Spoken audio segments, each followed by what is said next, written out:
Good morning, and it's John here for a Friday. Today, I'm going to do something a little bit different. You're not going to see me. Oh, I bet you're happy with that. So, I cannot imagine how happy you are. Anyway, what I'm going to do, you can see a screenshot on the screen right now from Facebook, and you can see the tiger that I painted in the Montmartre soft oil pastels, and you can see that I marked it up as Montmartre soft oil pastels. Now, the very first comment I got was from a guy called Les Stott that you can see on the screen there. You can't quite see all of it, but the gist is there. And he's put that he liked my work, and he has also said, I didn't know that you could get soft oil pastels. And I think he goes on to say, I just thought all oil pastels were just oil pastels. So I thought that was a really, really good statement and question to make. So what I'm going to do today is I'm going to try to explain to you some of the differences between oil pastels, whether they're soft, hard, and the different brands, etc. I won't be able to tell you all of them, but I'll give you a pretty good selection and a pretty good idea of what you can look for when you go to buy your oil pastels. Because, like Les, if you don't know, you could buy the wrong oil pastels for yourself, and this could mean that you won't get the right colours, the right consistency, anything like that. So I'm going to try and explain a little bit of what is out there. So I'll see you the other side of the break.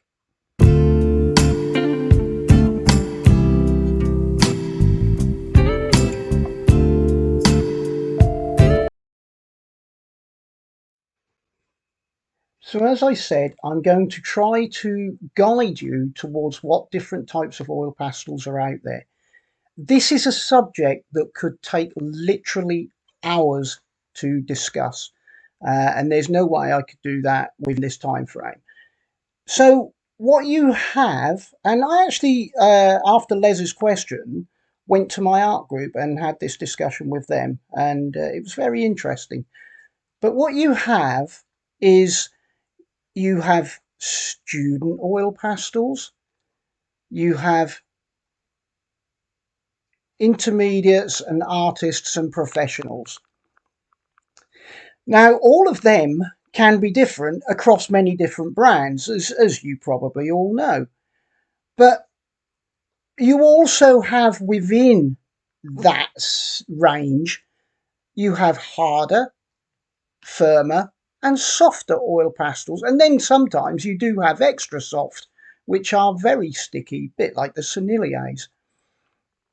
Now, this is very hard for people to understand, I suppose, and to know, for starters, because when you go to a shop, you don't want to pay too much money, and that's fully understandable. And you would probably go for something like these, the Pentels. Now, the Pentels are great, but they are beginner student oil pastels. I must note that in this, do not use oil pastels that are from these generic art sets that have felt tips and oil pastels and pencils in them. They will not do anything for you. They will just put you off oil pastels for life. So don't even go there. But if you were to make a start, and I mean a very cheap start, you could use the Pentels.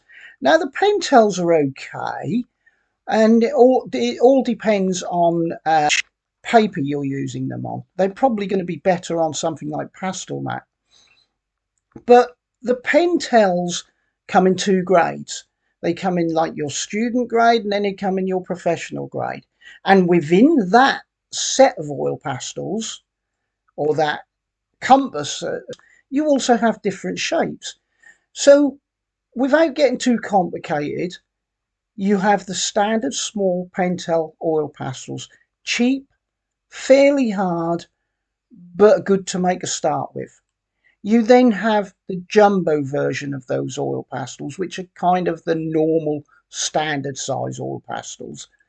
And then you have the professional oil pastels, which are again hard, but they lay down better. But these oil pastels are actually square as well, so that's another difference. So you have hard, soft, softer, different shapes. Now you can look at something like the Q-Locks, for example. They have a vast array of oil pastels.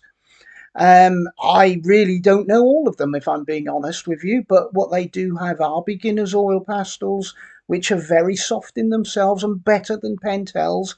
And they also have softer oil pastels and professional oil pastels. So you have a vast array of different oil pastels within them. But again, there is another change.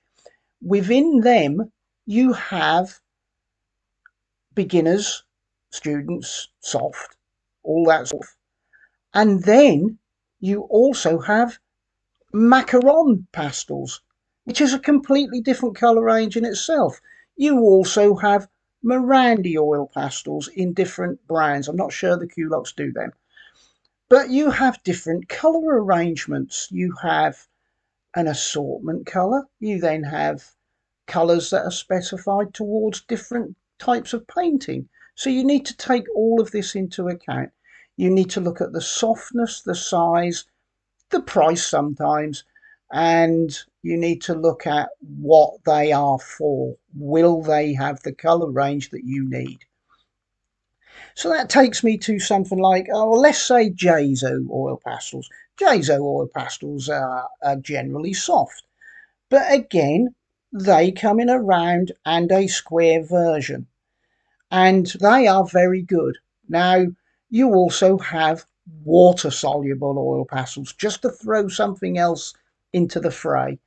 So you have all these different types of oil pastels, and as Les stated, he thought oil pastels were just oil pastels, but already we can see that they're not.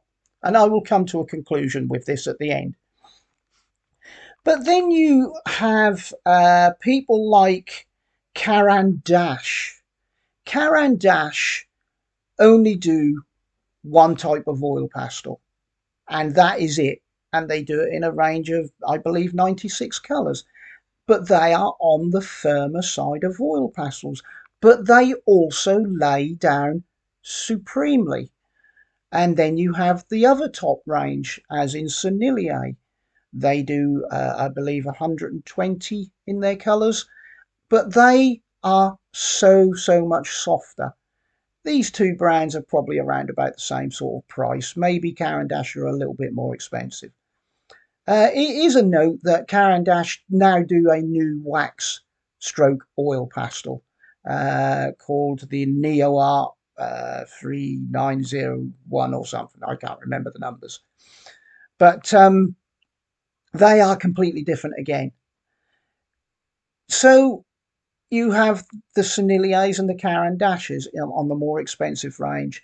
But Sennelier also do different sets, unlike Caran d'Ache. Sennelier do a portrait set, a landscape set, a still life set. And these colour ranges are erred towards or pushed towards different types of paintings. They're all basically the same oil pastel, but a different colour range. Caran d'Ache is all the same oil pastels, unlike other companies that then do different types of oil pastels with different qualities.